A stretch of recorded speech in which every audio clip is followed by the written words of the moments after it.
Freshman 9 from Richmond Community High School, and my poem doesn't have a title. Living in the hood shaped me. Somehow, it became a part of my identity, as if these walls I live in can define who I am inside.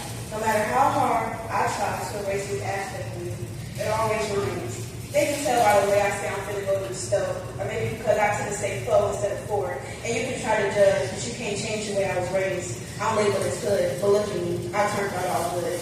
And see, I can go on and on about all the times I cried because I wanted to escape this life, but they think it's okay to joke, and call me broke. Well, you don't know half the struggle that I go through. I'm always wondering what would happen if I ended up in the wrong place at the wrong time. Bullets meant for someone's art or something meant for me. And I was told bullets don't have a name on them, so I'm always afraid that they will spell out J, A, apostrophe, capital N, I, Y, A, H. And sometimes I think about that day when I was outside with my sister, simply standing on the back of the apartment, and suddenly shots rang out. We tried to let them hide. Although no one said it, we all thought it was the end of our life. It didn't stop. It got closer.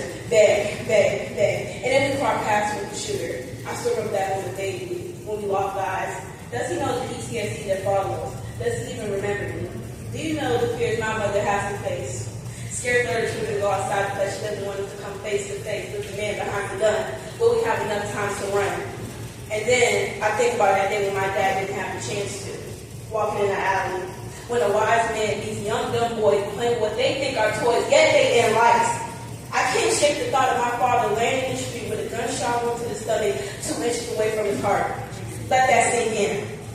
He laid in the street with a gunshot wound to the stomach only 2 inches away from his heart. You know, they say the one in front of the gun lives forever, but the one behind the gun continues their life while the family out there grieving. My father was in the street bleeding, but people think it's okay to talk to them and wounded until the one with the shot is someone you love. But hey, it's another day in the hood.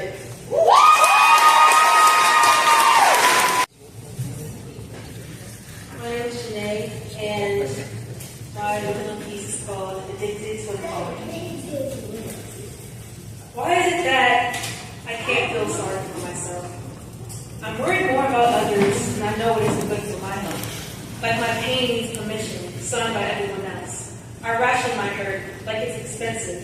I could be in terrible situations, lungs filling with silence, heart breaking in lowercase, so it doesn't interrupt anyone else's sentence. I feel more sorry for the people who have to take care of me. Like I was born with a reflex to catch falling people when I already fell. I've been on the ground for a while. I can't give myself a vacation because the rest feels selfish, like I'm stealing oxygen from someone who's more deserving. I would apologize a million times, even if you were the one who hurt me.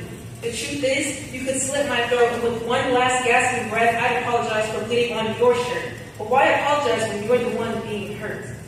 Because somewhere along the way, I learned love sounds like blame, and survival sounds like silence.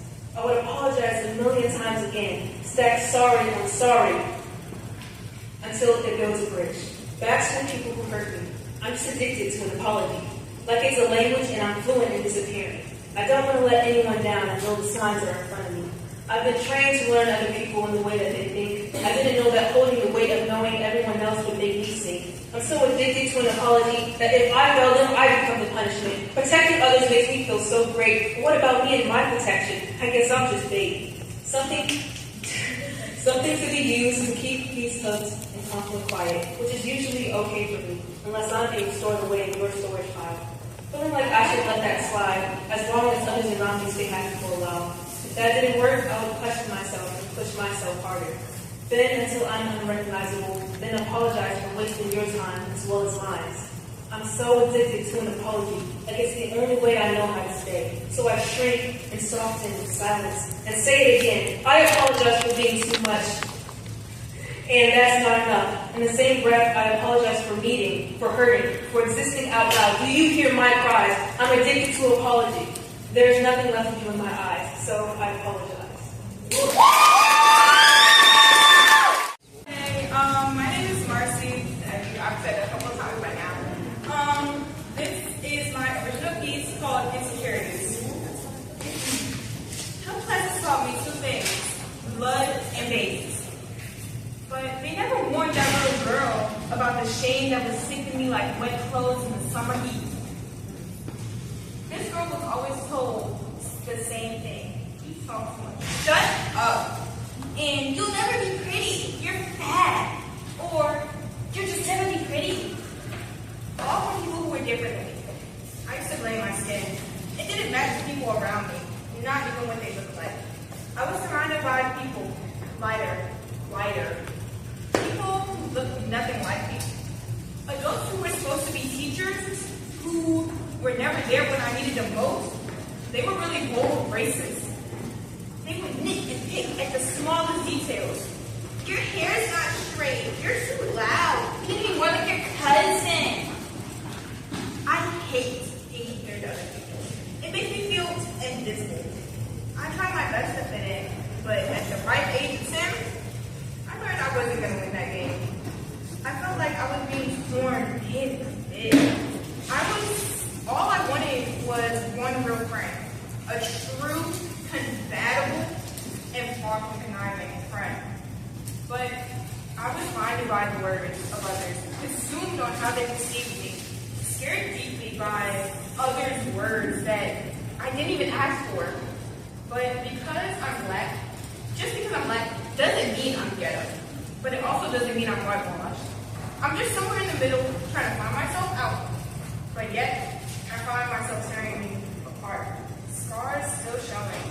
They will never go away. But I wonder how that girl would react to the woman I have become.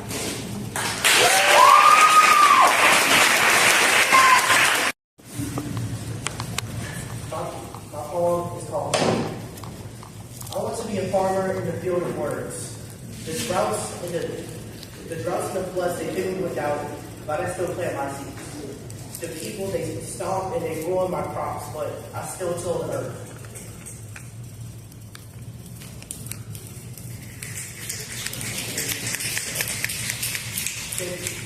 They question and ridicule my work. Watch how I water my valley. The fruits they will bear will astonish you. Some potatoes stay grown, but they will stay in the dirt. I'm a sunflower, I'll grow. I have something to show. Fertilize, invest in me. Sunflowers grow better with loans.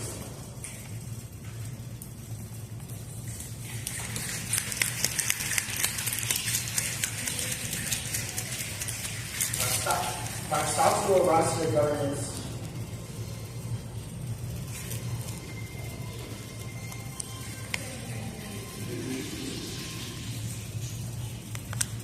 When sunflowers grow, I have something to show. Fertilize, invest in me. Sunflowers grow better with loans. Once I rise to the governance, my plants and my uses only grow spruces. I will still be with myself. Woo!